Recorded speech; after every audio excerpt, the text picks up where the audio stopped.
마가복음 7장 14절 한 절 되겠습니다. 내 말을 듣고 깨달으라. 오늘 본문 안에 말씀이 제목이 되겠습니다. 무리를 다시 불러 이르시되 너희는 다 내 말을 듣고 깨달으라.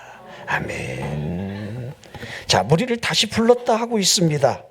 그리고 하시는 말씀이 너희는 내 말을 듣고 다 깨달으라. 이렇게 우리 예수님이 하셨다는 사실을 알 수가 있습니다. 우리 바리새인이나 서기관 몇 사람이 예루살렘에 찾아와 우리 예수님이 이 앞에 와서 그 본 제자들이 부정한 손, 다시 말해서 씻지 아니한 손으로 떡을 먹는 그 모습을 보면서 모든 유대인이라고 한다면 장로들의 전통을 지키며 손을 씻지 아니하고는 음식을 먹지 아니하는데 이 제자들을 보니까 화가 난 거지요. 장로들의 전통을 유대인이라고 한다면 저렇게 지키지 않을 수가 있겠는가. 우리 예수님이 제자들 때문에 참 곤욕을 많이 치르셨어요. 우리 안드레가 우리 세례 요한의 제자로서 그 둘 가운데 하나를 보낼 때 안드레가 먼저 예수님의 뒤를 따르게 되고 그의 형제 베드로를 또 한 동네 사람 빌립이 여러분 바들로메를 그다음에 여러분 베드로 야고보 요한은 여러분들 그 한 동네 베세데 사람 같은 업종의 어부입니다.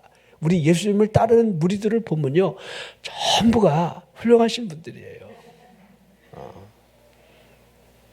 그러니까 장로들의 전통이고 뭐 속된 말로 나발이고 배고픈데 뭐 그냥 일단 씻는 거는 생략하고 막 먹고 지나가다 밀반 막 그냥 후벼서 막 그냥 비벼서 안식일 날 그거 탈곡했다고 여러분들 얼마나 시비가 붙었습니까? 그러니까 우리가 뻔히 보이지요. 어찌하여 당신의 제자들은 장로들의 전통을 준행하지 아니하고 부정한 손, 이게 굉장히 중요한 거예요. 부정한 손으로 먹었다는 거예요. 부정한 손. 아멘 안 하는 사람은 부정한 입이라고 할 수 있겠죠. 뭐 그렇게 여러분 따지고 들면 얼마든지 할 수 있는 그 비난, 그때 우리 예수님이 그들을 바라보시면서 그들의 외식을 책망을 하고 있는 겁니다. 이게 마가복음 7장 8절에 이어지고 있는데요. 너희가 하나님의 계명은 버리고 사람의 전통을 지키고 있다. 자, 이 말씀의 예언은 이미 이사야 선지자가 예언한 그대로예요.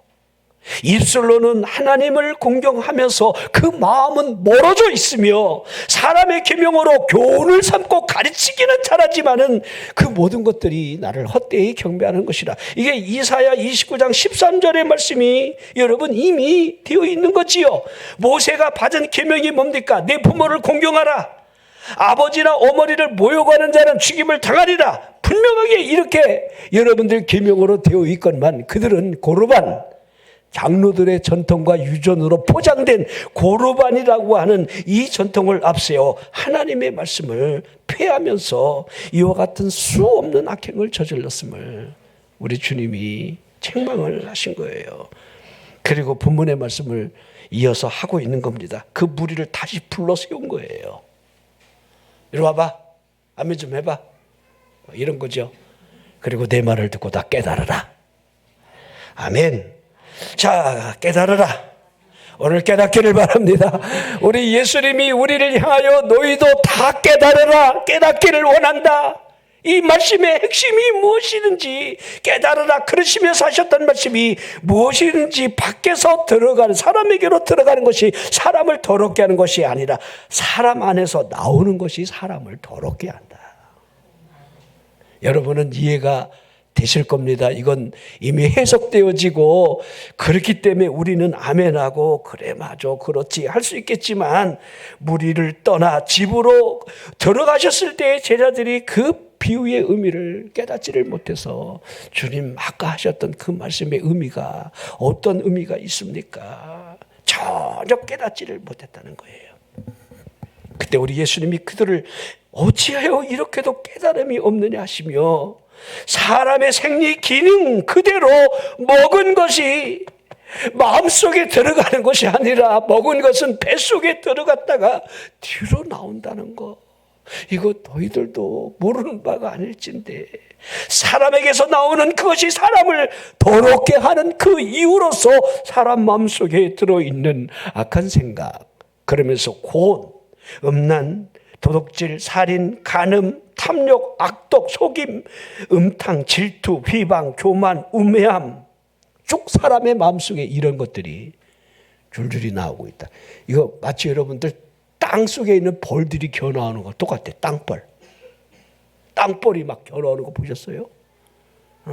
우리 사람 마음속에 땅벌이 살고 있어. 땅벌이니까 이해가 안 돼. 뱀이 살고 있어. 우리 안에 뱀이 또아리를 들고 이렇게. 가장 핵심은 우리 생각 속에 여러분들 또아리를 두고 있는 채로 모든 행동들이 이어져 가고 있습니다.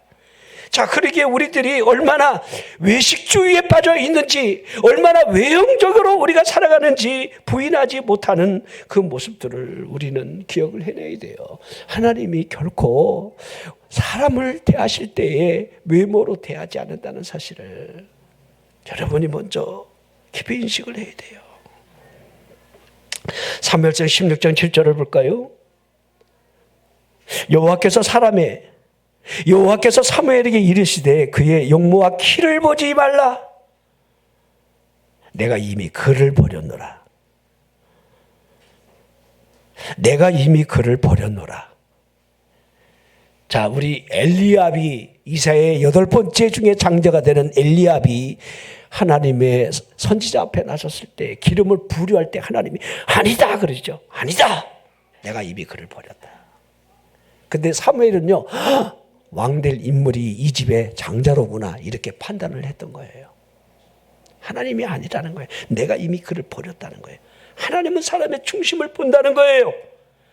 오늘 이 본문 말씀 그대로 우리들이 하나님의 말씀보다도 장로들의 전통을 앞세우는 외식하고 있는 그들을 향하여 동일한 말씀을 하셨다라고 우리가 이해를 해야 돼요. 내가 이미 그들을 버렸노라. 자, 그들의 버린 이유, 그들 마음속으로부터 나오는 더러운 것들의 근본적인 그 이야기들을 구체적으로 알려주고 있습니다. 이 사람이 생각하는 악함은요, 이 끝이 없어요. 우리 대전의 어느 천주교에서 신부가 요새 굉장히 막 뜨고 있다고 그러더라고요. 그 설교가 막 엄청나게 돌고, 막 성도들이 막 예배 중에 신부가 막, 근데 김대건 신부의 손자야.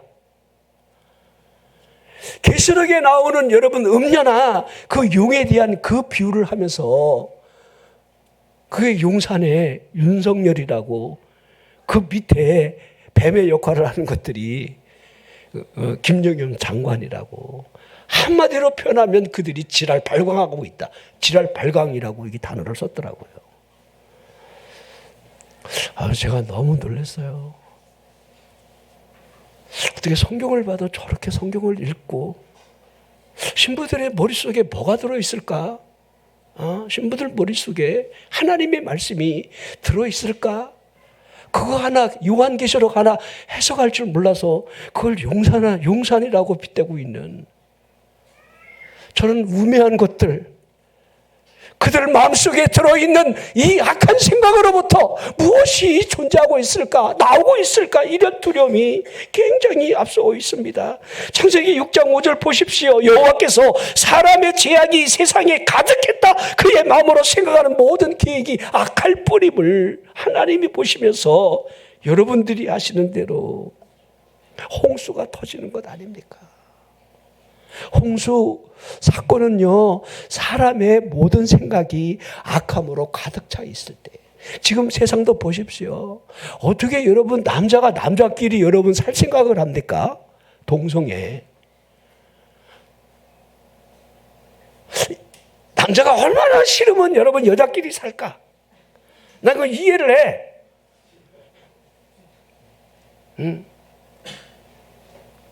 근데 이상하지요?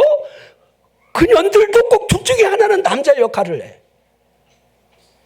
아니 여자끼리 살면 여자끼리 동등하게 해야지. 근데 왜 한여름 꼭 남자 역할을 하냐고. 그게 여러분들 난 궁금해요. 그게 참 이해가 안 돼. 글쎄요, 여러분은 이해를 하는지 모르지만은, 자, 여러분 이스라엘에 살고 있는 나봇이 있는데 사마리아 왕 아합의 왕궁 근처에 포도원을 가지고 있었는데, 이 아합 왕이 그 땅을 채소밭으로 삼으며 뭔가 그래도 만나는 여러분들 그 야채를 먹고 싶었는지 내가 그 땅의 값을 지불하고 얻으려 하니 그 밭을 팔으라 그러는데, 나봇은 조상들의 유업으로 받은 땅이라 하며 결산코 여러분 반대를 거절을 하게 되는데, 이 아합 왕이 그때만 해도 좀 착했던 것 같아요. 아합이 악해지는 그 위에는 뒤에서 조종하는 이세벨이 있음을 우리는 잘 볼 수가 있어요. 이 아합 왕이요, 얼마나 그 일로 말미암아 마음이 얼마나 답답해지면서 식욕이 없어지고 머리에 두통이 생기면서 막 코로나19가 막 찾아온 것 같은 느낌이 들어서 막 그냥 침상에 누운 채로 얼굴을 막 돌려 식사를 거부하게 되는데, 그 모습을 이사벨이 보면서 뭐 때문에 왕이 그러느냐, 그러면서 그 이야기를 듣자마자 아무 걱정하지 말라고, 내가 그 땅을 당신한테 돌려드릴 테니까 걱정하지 말라고. 자, 보십시오. 악한 생각으로부터 파생되는 이 결과물이 누군가가 반드시 희생제물이 되어야 했다는 거, 이 이세벨이 행하는 이 악행을 보십시오. 우리가 생각하는 것 가만히 보십시오. 여러분의 생각은 건전합니까? 여러분의 생각은? 우리 지존파 사건 아시죠? 살인 공장을 차려놓고 에쿠스 타고 다니는 사람들을 그냥 아무 이유 없이 끌어다가 거기다가 여러분들 불질러서 태워서 죽였던 사건들, 돈을 빼앗고, 그 중에 한 아이가 여러분들 마지막에 그 교도소에서 여러분 그리스도를 만나고 그 사형수가 하는 이 간증들 여러분들 찾아보면 나옵니다. 한번 들어보십시오. 사람이 어디까지 악해질 수 있으며 또한 그 생각으로부터 자신이 어디까지 참여할 수 있는가. 이런 사랑이 있었다라고 한다면 내가 이렇게까지는 되지 않았을 겁니다. 그 사랑, 그 생각이, 사람의 생각이 자연스레 스치는 현상적으로 여러분 방치하면 안 된다는 겁니다. 생각을 누가 과연 다스릴 수 있겠는가? 생각은 자유, 철학적인 포장으로 이 생각의 악함을 여러분들 그냥 자연스러운 생각으로 하면 안 돼요. 요새는 엄마들도 잘 만나야 돼. 애기들 막 불안합니다. 그냥 엄마들 그냥 사정없이 죽여버립니다. 그냥. 자, 로마서 8장 5절 6절 보십시오. 육신을 따르는 자는 육신의 일을, 영을 따르는 자는 영의 일을 생각한다. 반드시 두 생각이 있지요. 육신의 생각은 사망, 영의 생각은 생명과 평안. 이 생각의 방향성이 어떤 길로 이끌어가는가? 여기 여러분들 말씀은 이렇게 결정하고 있습니다. 생각으로부터 행동이 달라지고 결과가 달라진다는 거. 우리가 잘 아는 말씀이죠. 욕심이 잉태한 즉 죄를 낳고. 여러분, 이 한 단어가 우리에게 주는 이 놀라운 의미를 보십시오. 어떻게 이런 말을 할 수 있을까? 욕심을 이렇게 잉태하니까 죄를 낳는데, 여러분들이 애를 낳았잖아요. 그러죠? 낳는데 상태가 다 괜찮은가요? 근데 여러분, 이 장성하는 결과물이 어디까지 올라갈 수 있는가? 이게 바벨탑이라는 모습을 여러분 보여줍니다. 근데 잉태했다는 말이 뭘까요? 잉태했다. 이게 생각이라는 거죠. 생각. 악한 생각으로부터. 요한복음 13장 2절을 보십시오. 마귀가 벌써 시몬의 아들 가룟 유다의 마음에 예수를 팔려는 생각. 생각을 콱 집어넣었다는 거예요. 생각. 자, 가인과 아벨을 볼까요? 최초의 살인자 이 가인을 보면 선악과를 뱀이 유혹함으로 먹게 했던 그 사건이 살인으로 연결됐다는 사실을 욕심이 잉태하여 죄를 낳는다. 죄가 장성하여 사망을 낳는다. 이 과정을 그대로 보여주고 있는 겁니다. 이 에덴 동산에서의 사건이 3장의 사건이 4장으로 그대로 이어져요. 자신의 제사가 연락되지 않는 이유를 어찌 동생 탓으로 여겨야 한단 말입니까? 선악과를 따먹은 이유가 어찌 여러분들 누구 탓이더냐 이 말이에요. 하나님이 나에게 준 그 여자 때문에 내가 먹었습니다. 뱀 때문에 먹은 거예요. 하나님, 뱀 때문에. 선악과를 따먹고 하나님의 낯을 피했던 그 모습이 아벨을 탓하는 마음으로부터 아예 노골적으로 안색을 변하면서 여러분들 분해하는 그 모습으로 여러분 변해 있습니다. 성장되어 있는 거예요. 자, 창세기 4장 7절 보십시오. 내가 선을 행하면 어찌 낯을 들지 못하겠느냐. 선을 행하지 아니하면 죄가 문에 엎드러져 있느니라. 죄가 너를 원하나 너는 죄를 다스리라. 우리 이제 여러분 이제 얼굴이 울그락불락 하니까 죄가 지금 문 앞에까지 와 엎드려 있는 모습을 보고 우리 가인을 지금 하나님이 교훈을 하는 거예요. 너는 죄를 다스리라. 근데 죄를 다스리지 못하잖아요. 동생을 여러분들 덜해서 여러분 만나자마자 분을 이기지 못하고 아마 그런 심리 아니었을까요? 너 때문이야, 너 때문에. 너만 없었으면 내가 곡식을 드리든 피를 드리든 하나님이 내 재물을 받았을 텐데 너 때문이야, 너 때문이야. 그렇죠. 비교. 자, 시브리 11장 믿음장에 보면 여러분 피의 제물이다 무슨 제물이다 이런 의미보다는 여러분들 믿음으로 드린 행위, 그걸 하나님이 기쁘시는 제물로. 자, 그렇게 믿음이 없이는 하나님을 기쁘시게 하지 못하나니 하나님께 나아가는 자는 반드시 그가 계신 것과 또한 자기를 찾는 자들에게 상 주시는 이심을 믿어라 하는 것 보니까 얼마나 바라보고 믿느냐, 거기에 초점이 있다는 사실을 우리는 잘 알 수가 있습니다. 여러분 낯을 들지 못하는 이유를 보십시오. 제가 너를 원한다는 하나님의 이 말씀적 의미가 무엇이 있느냐 이 말이에요. 마음으로부터 이 생각이 지배를 받는 그 모습을 지금 떨쳐내버려라 지금 하나님이 말씀을 하고 있는 거예요. 자, 사도 바울이 AD 53년경에 제3차 전도 여행을 떠나서 에베소에서 약 3년을 머물며 사역을 하게 되는데 그 이후로 고린도로 이동하여 그곳에서 3개월간 머물며 겨울을 보내면서 자신이 로마 방문을 염두에 두며 로마서를 기록했을 것이라고. 그러게 대략 AD 57년경에 이 로마서를 기록을 하게 되는데요. 그가 거듭나고 하나님의 일을 해나가는 초점이 오직 복음에 있고 그리스도를 닮으려 했다는 사실을 우리는 너무도 잘 압니다. 정말 그리스도를 닮은 가장 완벽한 사람이 누구일까? 이렇게 질문을 한다면 주저없이 저는 사도 바울이다, 이렇게 말할 수가 있어요. 자, 그런데 그가 분명히 깨달은 한 가지 사실이 여러분들 로마서 7장에 밝혀져 있지요. 로마서 7장 21절 보십시오. 그러므로 내가 한 법을 깨달았다. 한 법을 깨달았다는 거예요. 선을 행하기 원하는 나에게 악이 함께 있다는 거예요. 선과 악이 존재하고 있는 거예요. 여러분을 보십시오. 여러분 안에 선만 있습니까? 아니면 악이 은근히 뒷받쳐져 있습니까? 아니면 악이 여러분 앞에 튀어나오고 있고 약간의 선이 여러분들을 뒤에서 감춰져 있지는 않습니까? 한번 여러분들이 스스로 물어보세요.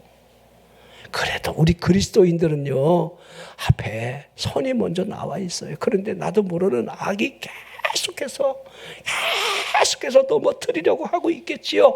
죄가 기회를 타서 계명으로 말미암아 나를 속일 수밖에 없고 나를 죽인다는 사실을 여러분들 알 수 있는 그 길이 하나님의 율법을 보면서 분명하게 드러난다는 겁니다. 하지만 율법을 보십시오. 율법은 거룩합니다. 계명을 보십시오. 거룩하고 의로우며 선하다는 거예요. 그러니 선한 것으로부터 내게 사망이 줄 수가 있겠는가? 아니라는 겁니다. 다만 계명으로 말미암아 죄를 제되게 하려는 의도가 말씀 안에 있다는 거예요. 여러분, 살인하지 말라고 없다라고 한다면 우리가 사람 죽여도 살인죄인 줄 모르는 거예요. 그런 의미의 계명이 우리에게 있다는 사실을, 그러기에 사도 바울이 율법은 신령하지만 나 자신은 육신에 속하여 죄 아래 팔려 있다라고 하는 사실을 스스로 고백을 하고 있는 거예요. 자, 내가 행하는 것을 내가 알지 못하고 하고 있지 못하는 이 현실, 내가 원하는 바 선은 행하지 아니하고 원하지 아니하는 바 악을 행하고 있다라는 사실. 내 속사람이 하나님의 법을 즐거워하는 거 분명한 사실입니다.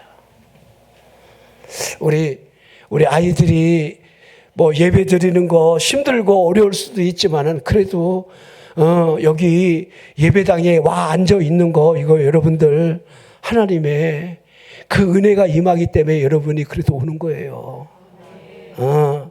엄마가 인상을 쓰든 아빠가 인상을 쓰든 어떻든 간에 그래도 같이 성전에 와 앉아 있다는 것은 그래도 여러분들이 그래도 마음속에 그래도 따르려고 하는 그 의가 아직까지 살아있기 때문에 어느 순간에 악이 득세하고 확 짓눌러 버리면요, 갈 수 있는 마음조차 사라져버려요.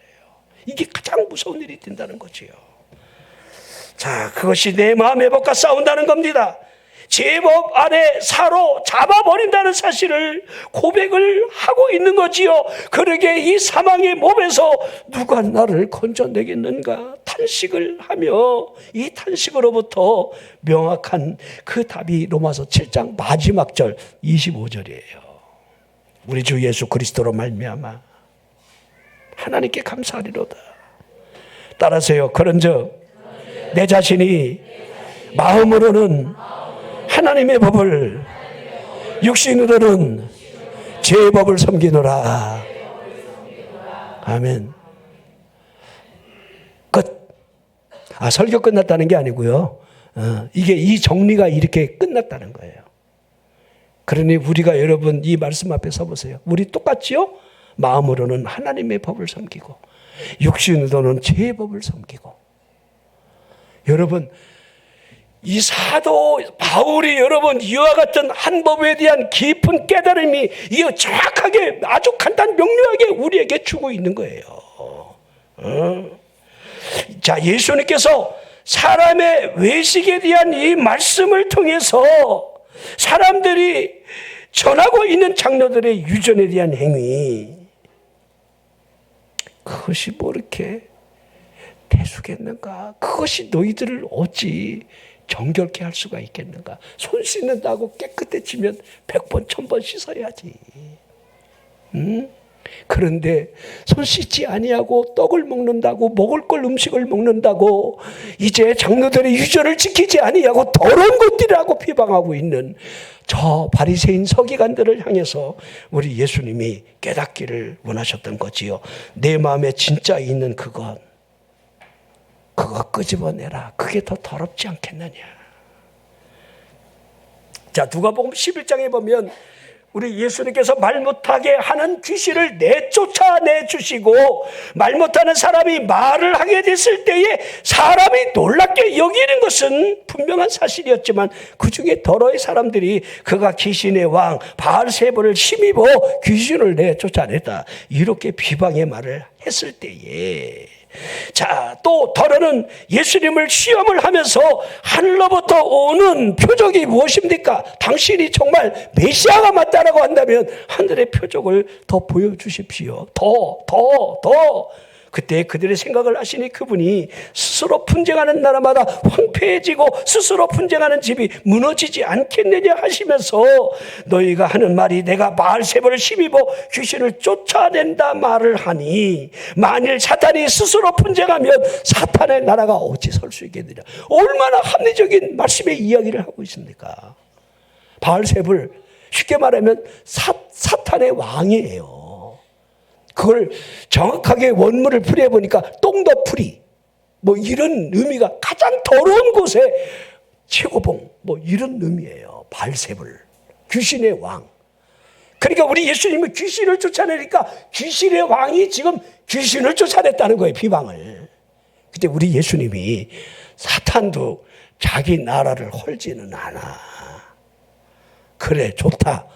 사탄이, 귀신의 왕이 귀신을 다 쫓아내고 네 혼자 네 나라 지킬 거냐? 지금 그 얘기를 하고 있는 거지요. 자, 그러면서 이렇게 말씀을 하셔요. 강한 자가 무장을 하고 자기 집을 지킬 때에는 그 소유가 안전하지 않겠느냐. 하지만 또 강한 자가 강한 자를 굴복시킨다면 그 집은 무너지며 그 있던 재물이 다 빼앗겨지지 않겠느냐. 이게 마치 전쟁 이야기를 하는 거예요. 이죠? 한쪽에서 전쟁을 치를 때 내가 강하면 여러분 외부의 적을 이길 수가 있지만 내가 무너지면 다 뺏기는 거예요. 자, 그러면서 더러운 귀신 이야기를 그때 하신 거예요. 사람에게 나간 귀신이 물 없는 곳으로 다니며 쉬기를 구한다시며, 문제는 이 귀신이 쉴 곳을 찾지 못함으로 옛집을 그리워하여 그 옛집으로 다시 가보니 이거 웬일입니까? 청소가 되고 수리가 되어 있다는 사실. 그래서 자기 혼자 들어가기 껄끄름하니까 악한 귀신 7을 같이 데리고 합세해서 그 집에 치고 들어간다는 거. 그랬더니 그 사람의 형편이 전보다 나중이 7배나 더 어려워졌다는 거예요.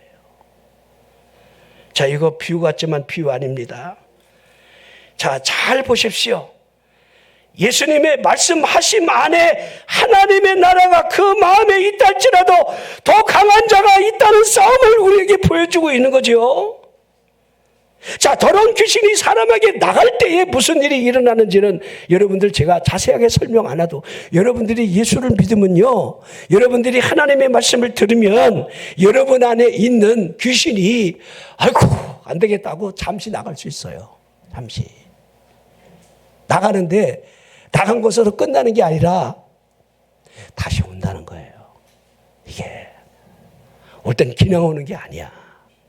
에? 이때 조심해야 돼요. 자, 그러면 귀신이 나가요. 근데 자기가 쉴 곳을 찾아요. 물이 없는 곳. 와, 저기 물이 없네. 저기 나봉 내 집이다고 그 집을 찾아들어요. 물이 없는 곳이, 물은 하나님의 말씀이에요. 하나님의 말씀이 없는 그 빈집을 귀신은 좋아해요. 거기 찾아가고 싶어 해요. 근데 못 찾았어요. 그러면 이 집을 그리워한다는 거예요. 이게 굉장히 중요하다는 거예요. 이게. 난 여러분의 심령이 하나님의 말씀으로 가득 흐르게 하고 가득 채워주기를 주의 이름으로 축원합니다. 그냥 여러분 예배에 여기 앉아 있으면 여러분이 하나님의 말씀이 흐르는 곳에 여러분들이 그냥 담그고 있는 거야. 하나님의 말씀이. 귀신이 왔다 가도 여러분들 그냥 여러분 나가게 돼 있어요. 여러분 중심에 십자가가 조금이라도 흐릿하게 여러분 안에 있다라고 한다면 귀신이 우리 마음을 엿보면서 헉 이러면서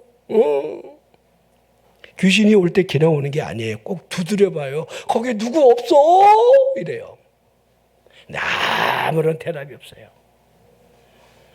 거기 누구 없어? 그래갖고 막 물어보는데 대답이 한 발을 들어보니까 십자가에 피가 뚝뚝 떨어집니다. 기겁을 하고 도망가는데 아무것도 없다 그러면 그냥 내 집을 삼아서 그냥 쑥 들어온다는 사실을 우리는 알아야 됩니다.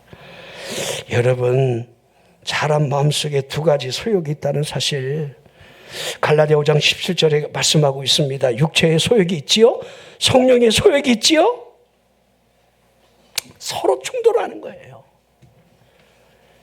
그러기에 여러분들 이게 열매가 얼마나 아주 극명하게 갈라지는지는 이 갈라디아 5장이 자세히 설명을 하고 있습니다. 죄의 요소는 마음속에 솟구치는 악한 생각으로부터 출발을 하고 있다. 어느 순간에 강한 폭발력을 일으키는 그 심지의 불을 지르는 요소가 악한 생각에 있다. 악한 생각. 죄가 밖에 있는 어떤 요건으로 여러분 시작되지 않아요. 우리 생각이라는 거. 우리 생각. 생각이나 행동을 분리하려고 여러분 시도해봐야 절대 여러분들 이 악한 생각을 그냥 방치하거나 대수롭지 않게 여긴다면 그 악한 생각의 지배를 언젠가는 받는다는 거. 자, 우리 1년 마지막 주가 되는데 여러분 우리 마음속에서 나오는 것이 진짜 더 더러운 것임을 우리가 좀 깨닫기를 바라고, 그 중에 가장 핵심이 되는 이 악한 생각, 부정적인 생각, 그냥 여러분들이 하나님의 말씀 앞에 그냥 아멘 이렇게 하시는 게 좋아요. 아멘 하고 그냥 왜 그러는데요? 못하겠는데요? 내 생각? 이걸 여러분들 우리가 내가복음이라잖아요. 내가복음에 여러분 하나님의 말씀을 앞세우는 사람들이 얼마나 많은지 몰라요. 그러지 말고 하나님의 말씀을 따라서 우리가 나아가면 자, 난 우리 성도들이 올 한 해 이렇게 하나님 은혜 가운데 제가 올 한 해 우리 성도들 저랑 믿음 생활하는 사람들 가운데 여러분들 몇 주 후 요단강 건너고 만날 것이다 이런 사람 하나도 없었습니다. 아직까지도. 너 내년에도 하나님이 기도하는 사람들을 지켜주시기를 원하고, 그 중심에 있는 우리 마음으로부터 나온다는 것을 여러분들이 깊이 겉으로 판단하지 마세요. 겉이 어쩌고저쩌고 겉을 보지 말고 이 마음으로부터 어떤 것들이 솟구쳐 나오는지. 그러게 공산주의자는요, 입을 보지 말고 발을 보라는 말이 있습니다. 입으로는 평화로다. 근데 발로서는 땅굴파. 뭔 말인지 알죠? 이거 잘 알아야 돼요. 입으로 화려하게 뭔가 여러분 공약을 하고 뭔가 화려하게 하는, 그러나 행동을 보라는 거예요. 그 행동 속에 있는 진짜의 모습이 어떤 모습인지. 우리 예수님이 너희들이 손으로 이거 우리 손 닦아갖고 걸어 계신다면 얼마나 좋겠느냐. 그게 아니라는 거. 이 안에서 들어온 거. 너희들 먹는 거 다 똥으로 나가. 하지만 이 안에서는 진짜가 나와. 진짜.